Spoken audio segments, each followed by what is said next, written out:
चलिए देखते हैं सवाल क्या है। क्वेश्चन कहता है कि proton and electron are associated with same de Broglie wavelength. मतलब एक प्रोटॉन और एक आपका जो इलेक्ट्रॉन है, दोनों की डी ब्रॉगली वेवलेंथ अपने को सेम दी हुई है।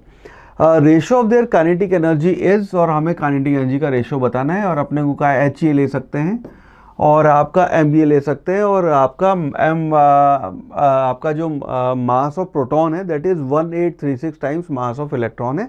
ये डेटा हम यूज़ कर सकते हैं। नाउ गिवन अपने को ये है कि de Broglie wavelength lambda P is equal to de Broglie wavelength lambda E, ये वैल्यू अपने को यहाँ पे दे रखी है। नाउ अगर हम यहाँ पे डी ब्रॉगली वेवलेंथ की डेफिनेशन यूज़ करें तो इसको आप लिख सकते हैं H divided by under root of 2m/p kp, ये हो गया आपका मास ऑफ प्रोटॉन, और ये हो गया kinetic energy of proton will be equal to H divided by under root of 2me आपका ke। नाउ दोनों तरफ स्क्वायर कर देते हैं, h कैंसिल हो जाएगा, 2 आपका कैंसिल हो जाएगा, और हमें यहाँ पे रेशो ऑफ काइनेटिक एनर्जी बतानी है।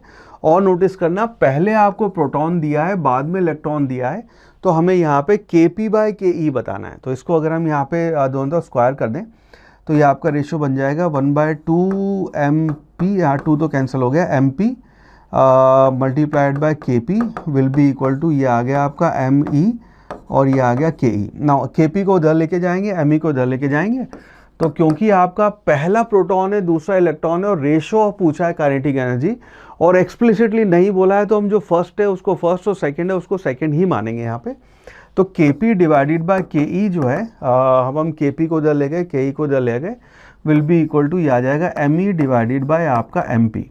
और अपने को ये दिया हुआ है कि mp इज़ 1836 टाइम्स me, तो आपका जो डिज़ायर्ड रेशो है kp divide by ke that will be equal to, ये हो गया आपका me डिवाइडेड बाय 1836, यही है ना, 1836 टाइम्स me कैंसिल हो जाएगा, आपका जो डिज़ायर्ड रेशो है वो आ गया 1836 1:1836, यानी कि आपका ऑप्शन बी जो है 1:1836 that would be the right answer. Now यहाँ पे कुछ लोग कंफ्यूज हो जाते हैं, आपके पार्ट आपका जो ऑप्शन ए है उसमें 1:1/1836 दिया हुआ है, एक्चुअली इसका मतलब हो जाएगा 1836:1, जो कि आपका सही नहीं होगा। सही आपका 1:1836 option B that would be the right answer.